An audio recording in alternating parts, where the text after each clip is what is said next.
Assalomu alaykum qadrli Optimus Invest Academy kurs ishtirokchilari. Bugun sizlar bilan 10 darsimizda bozor vaqtlari haqida gaplashib o'tamiz. Demak, Amerika fond birjasi haftada 5 ish kuni davomida ishlaydi, ya'ni dushanbadan jumagacha ishlaydi. Bir oyda o'rtacha 22 ta savdo kunlari mavjud. Endi shularni jam hisoblab ko'radigan bo'lsak, 1 yil davomida dam olish kunlari va shanba kunlari chiqarib tashlaydigan bo'lsak, Amerika fond birjasi 1 yil davomida 256 kun davomida ishlaydi. Endi bir sutka davomida ishlash vaqtlarini ko'rib chiqadigan bo'lsak, Amerika fond birjasi bir sutka davomida 16 soat ishlaydi, qolgan bozorlardan farqli ravishda.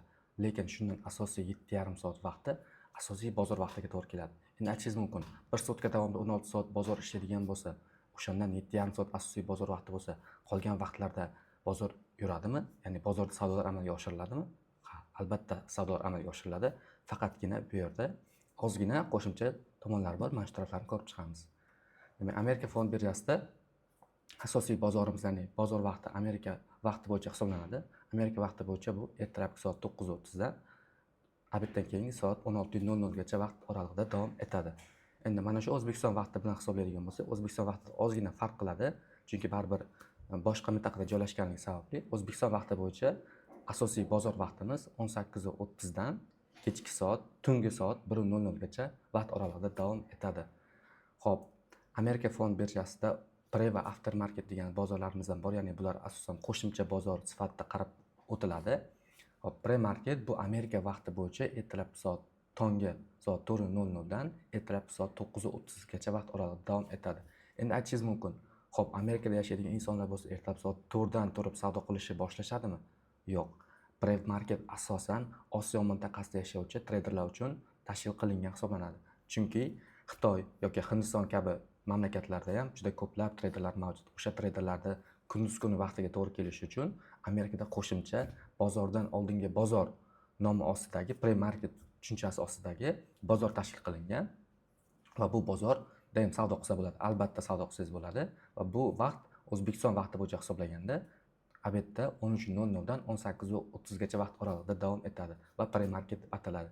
Keyingi bozorimiz haqiqiy asosiy bozor vaqtimiz O'zbekiston vaqti bo'yicha 18:30 dan tungi soat 01:00 gacha davom etadi va keyingi bozorimiz va oxirgi bozorimiz after market, ya'ni post market ham deb ataladi.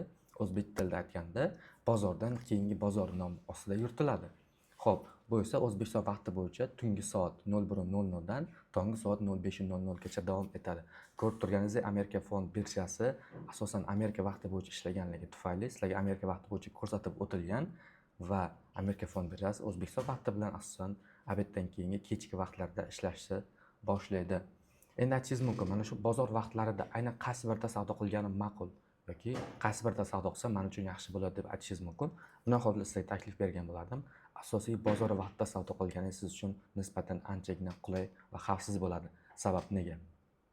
Sabab bir kun davomida savdo qilinadigan jami aksiyalarning 90% asosiy bozor vaqtida mana bu vaqt oralig'ida savdo qilinadi. Ya'ni O'zbekiston vaqti bo'yicha obeddan keyin 18:30 dan tungi soat 01:00 oralig'igacha savdo qilinadi.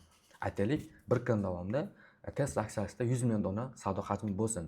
100 million dona savdo hajmining 90 million donasi mana shu vaqt oralig'ida oldi-sotdi qilinadi.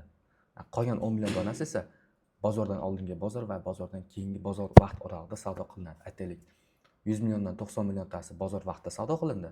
Qolgan 7-8 millioni pre-market, ya'ni bozordan avvalgi bozor vaqtida savdo qilindi va after marketda esa qolgan 3-4 milliongina qismi savdo qilinadi. Ya'ni bir kunlik savdo hajmining 90% bozor vaqtiga, 7-8% qismi pre-market, ya'ni bozordan avvalgi bozor vaqtiga, qolgan 3-4% qismi esa bozordan keyingi bozor vaqtiga to'g'rilanadi.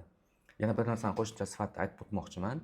Bozorga ta'sir qiluvchi asosiy yangiliklar, ekonomik yangiliklar, aytaylik, kompaniyaning choraklik hisobotlari bo'lishi mumkin yoki-da inflyatsiya ko'rsatkichlari kabi ko'rsatkichlar albatta bozordan avval yoki bozordan keyin chiqarilishi kerak.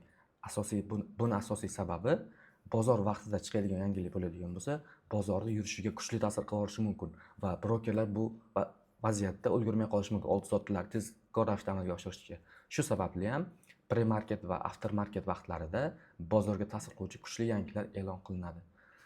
Yanada ko'proq ma'lumotlar olmoqchi bo'lsangiz, keyingi darslarimizda kutib qoling. E'tiboringiz uchun rahmat.